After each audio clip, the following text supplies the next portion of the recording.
Well guys, I'm back with Simon at the moment, and I just thought you'd like to see the progress he has made on the 300 TDI abandoned Defender that we did work on the channel. He obviously bought this from us, and it's just amazing what he's done.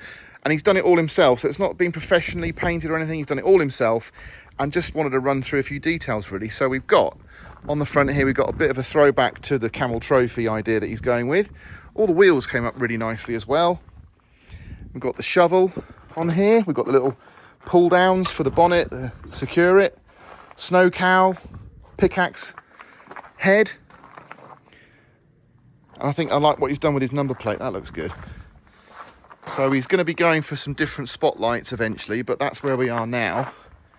And he's just fitted these are Exmoor Trims seat covers, because the seats were a little bit rough. And they've come up brilliantly. So he's put a new foam on this one, but actually that one's exactly as original. But look how tidy they look. They look like brand new seats. So these are Puma seats that came out of the pickup conversion that I gave him to put into the vehicle.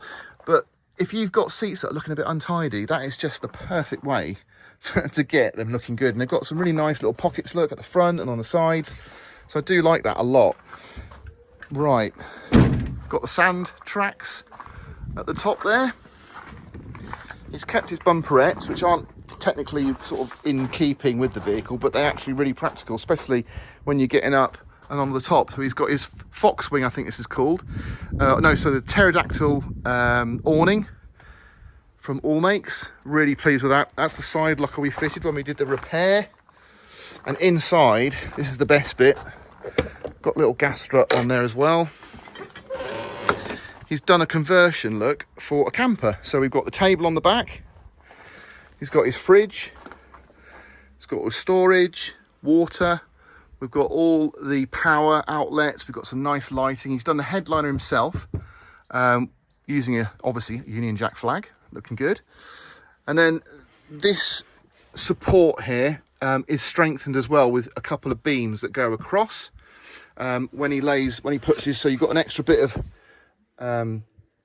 ply there to make up the bed.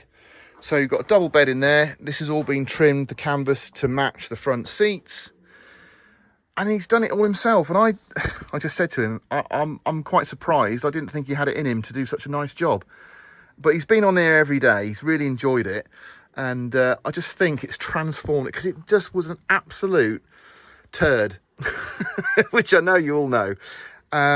And he loves it that much, he's now thinking of obviously doing a chassis swap, which we always said would be the thing to do with this, because mechanically it is sound. It's really good.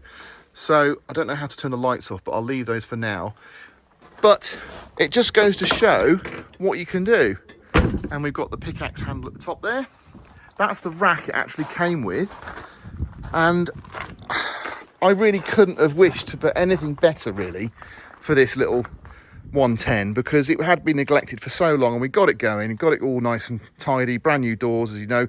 If you want to see a little bit more about how we got to this point and the full restoration of this vehicle, I'll do a link above, and you can click the link and see the whole series. I think there's probably about 20 videos of what we did to get it up to the point where he was going to paint it, and it'd be nice to see. You guys might be like to see where it was before it looked like this. So that is just like a really quick walk around video of the 110. And I just like the fact that I've still got a connection to it, because it's my mate who's got the truck. He's really pleased with it. He's got camping trips planned and everything. And he's gone to town, and it's just been a really nice project for him. So, like I said before, I'll put a link above if you want to go and watch all the videos of how we got this from an abandoned project of 6 years not been on the road to actually running and driving and looking great. And then he's done this to it. So enjoy, and I'll catch you on the next one.